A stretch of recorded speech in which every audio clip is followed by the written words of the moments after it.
about female education. According to Wikipedia, female education is a concern, a casual term of a complex set of issues and debates surrounding female education. Nowadays, female education has become a concern of society as a whole because it is not only a gender issue but also an equality issue.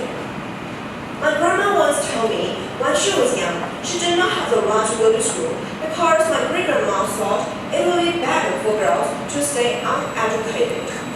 It was not my great-grandma's fault because her thoughts simply reflected a kind of discrimination entrenched in her generation. Up to now, this kind of stereotype has persisted in much of the world, especially poor areas like Africa. The biggest enemy of female education is a kind of thought which has existed for hundreds of years. Do you know how many girls today are out of education? 10%, 20%, or 30%? According to data from UNICEF, up to now, only 66% of countries have achieved primary education for girls. And at the secondary level, the gap widens to 45%. Only 25% of the countries have achieved proper secondary education for girls. 1/5 of the adolescent girls are out of school. So we can see from the data that the situation is not as good as we thought. There are a lot of obstacles on our road, like discrimination from entrenched ideas, poverty, wars, and unfair policies of the government. However, many organizations are struggling for the rights for girls to receive education. The organization Plan International, for example, also fulfill the promise of 2030 global goal and strive for a just world for girls that advances children's rights and equality for girls. For this, they will work with men, women, girls, and boys everywhere to advance the girls' rights movement and pursue deep-rooted change to achieve their ambition for girls. They will also work with the government and other organizations like UNICEF to create a better world for all girls. Many people wonder what is the meaning promoting girl education. I just want to answer this question by referring to Malala Yousafzai, the Nobel Peace Prize recipient, who stated that people shouldn't ask why girls should go to school, and instead they should ask themselves why girls do not have this right. Thomas Jefferson once referred in the Declaration of Independence that all men are created equal. However, if we cannot achieve the equal rights for girls, how can we achieve the equal rights for all human beings?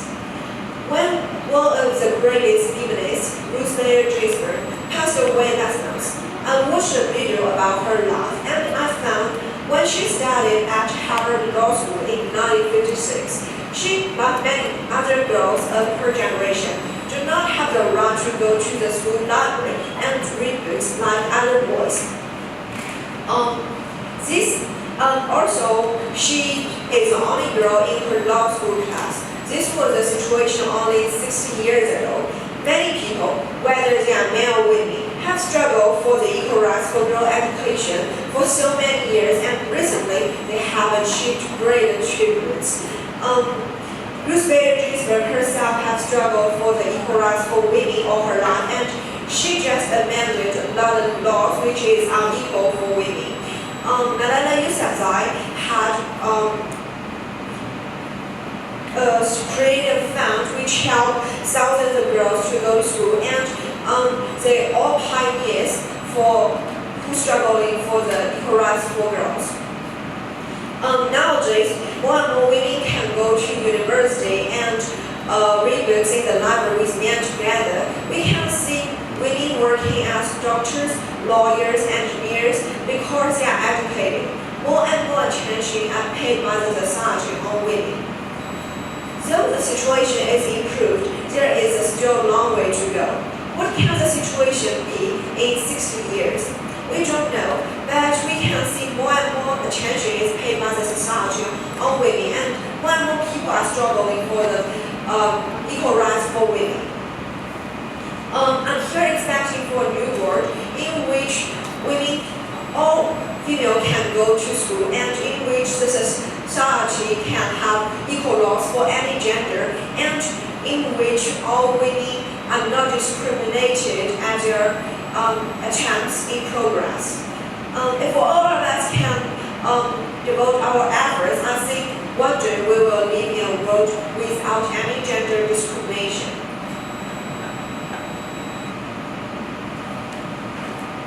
Thank you for listening.